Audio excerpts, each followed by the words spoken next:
আপনারা অবস্থান করুন যার যার জায়গায়। আপনাদের আসরের নামাজ আসন্ন, আরো অনেক বক্তা ছিলেন, তাদেরকে আমরা দিতে পারি নাই, আমরা দুঃখিত। এজন্য আমার লম্বা কথা বলার সুযোগ নেই। যারা এখানে কথা বলেছেন তারা আমার মনের কথাগুলোই তুলে ধরেছেন। আমি শুধু বলতে চাই, আগামীর বাংলাদেশটা কেমন হবে? আমি বলি আরেকটা লড়াই হবে ইনশাআল্লাহ। একটা লড়াই হয়েছে ফ্যাসিবাদের বিরুদ্ধে, আরেকটা লড়াই হবে দুর্নীতির বিরুদ্ধে ইনশাআল্লাহ। এই দুর্নীতির মূল উৎপাটন করার জন্য যা দরকার, আমরা তারুণ্য এবং যৌবনের শক্তিকে একত্রিত করে সেই লড়াইয়েও ইনশাআল্লাহ আমি জয়লাভ করব। প্রিয় ভাইয়েরা, জামাতে ইসলামী যে দুর্নীতিমুক্ত সমাজ গড়বে তার প্রমাণ কি? তার প্রথম প্রমাণ হচ্ছে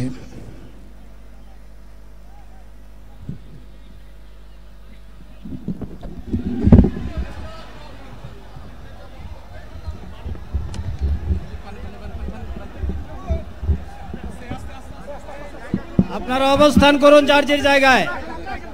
আপনাদের সবকিছু দেখার স্থান পরিবর্তন করবেন না, সবাই জায়গায় থাকেন, সবাই তার নিজ নিজ জায়গায় অবস্থা গ্রহণ করেন, সবাই তার নিজ নিজ জায়গায় অবস্থান গ্রহণ করেন। আপনারা নিজ নিজ জায়গায় থাকুন, প্রয়োজনীয় দিক নির্দেশনা দেওয়া হবে। আপনাদের উত্তেজিত উদ্বেলিত হওয়ার কোনো কারণ নেই। মহান রাব্বুল আলামিনের একান্ত মেহেরবানিতে আমাদের প্রোগ্রাম আলহামদুলিল্লাহ, শুকরান, আলহামদুলিল্লাহ কাসিরান। সম্মানিত ভাইয়েরা, আপনারা সম্মানিত ভাইয়েরা, আল্লাহ রাব্বুল আলামিনের রসের মেহমানিতে ঠিকভাবে এই গরমের কারণে মাহফিল মুহতারাম আমিরে জামাত অচিরেই সুস্থ হয়ে যাবেন ইনশাআল্লাহ। আমি আল্লাহ তাআলার শুকরিয়া আদায় করি, আল্লাহ তাআলার শুকরিয়া আদায় করি আবার আপনাদের সামনে দাঁড়াতে পেরেছি। আমি বলেছিলাম দুর্নীতিমুক্ত বাংলাদেশ ইনশাআল্লাহ সবাইকে নিয়ে আমরা গড়ব। আমরা কথা দিচ্ছি, বাংলাদেশ জামাত ইসলামী যদি সরকার গঠন করে তাহলে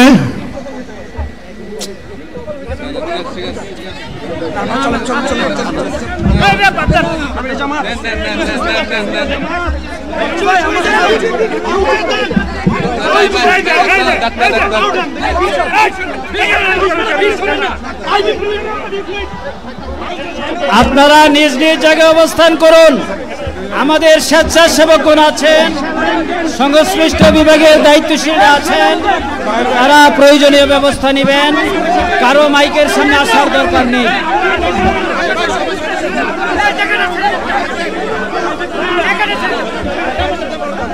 আপনারা অবস্থান করুন নিজ নিজ জায়গায়।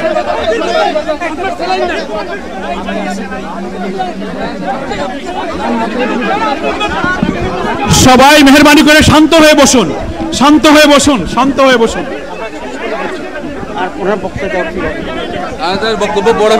আপনারা সকলে আমিরে জামাত একটুখানি অসুস্থ হয়েছেন, গরমের কারণে হয়েছে, কিন্তু উনি বারবারই চেষ্টা করছিলেন বক্তব্য দেওয়ার জন্য। ডাক্তাররা বলছেন ওনার আর বক্তব্য রাখা ঠিক হবে না। ওনার যে বক্তৃতা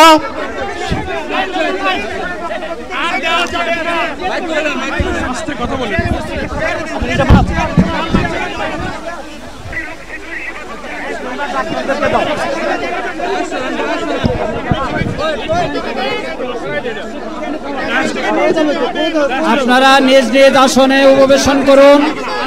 সংগঠনের দায়িত্বশীলগণ প্রয়োজনীয় দিক নির্দেশনা দিবেন। আপনাদেরকে নিজ নিজ জায়গায় অবস্থান করার জন্য অনুরোধ করা হচ্ছে। আচ্ছা দেন না এখানে আপনাদের এই ড্রোনগুলো আলহামদুলিল্লাহ আলহামদুলিল্লাহ। আরে আল্লাহ যত সময় হায়াত দিয়েছেন, আল্লাহ যত সময় হায়াত দিয়েছেন তত সময় মানুষের জন্য লড়াই করব ইনশাআল্লাহ।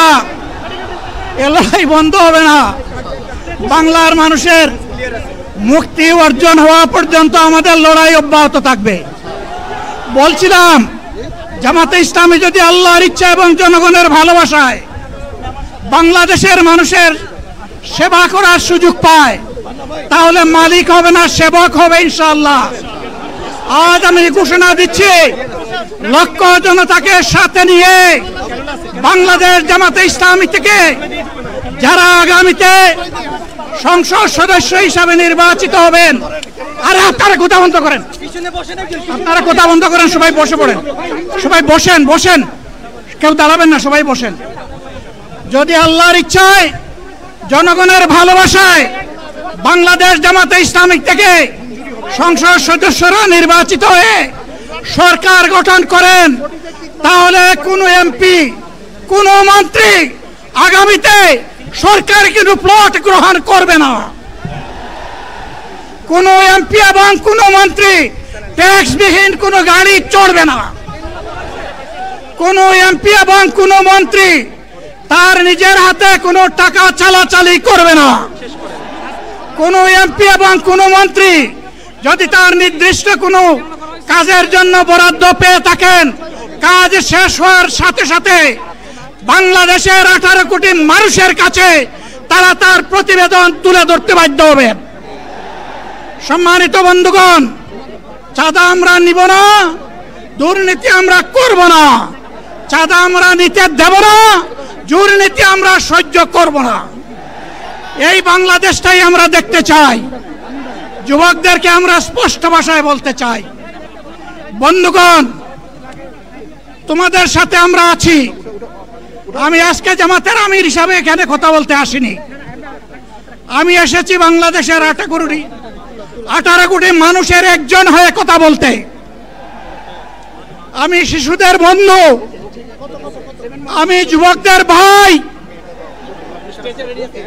আমি বয়স্কদের সহযোদ্ধা, আমার বোনদের আমি ভাই। সুতরাং তাদের মুক্তির জন্যই আমি দায়িত্ব নিয়ে আজকে এখানে দাঁড়িয়েছিলাম। আল্লাহর ইচ্ছা শরীর আমাকে সাময়িকভাবে সহযোগিতা করে নাই, এটাও আল্লাহর ইচ্ছা যে এখন আল্লাহ আমাকে কথা বলার সুযোগ দিচ্ছেন। আমি বলতে চাই, বাংলাদেশের নির্দিষ্ট কোন শ্রেণীর মুক্তির জন্য আমাদের এই লড়াই নয়। রাস্তার একজন পরিচ্ছন্নতা কর্মী, চা বাগানের একজন শ্রমিক, রক্ত পানি করে ঘাম জড়ানো আমার একজন রিক্সা চালক ভাই মাঠে ময়দানে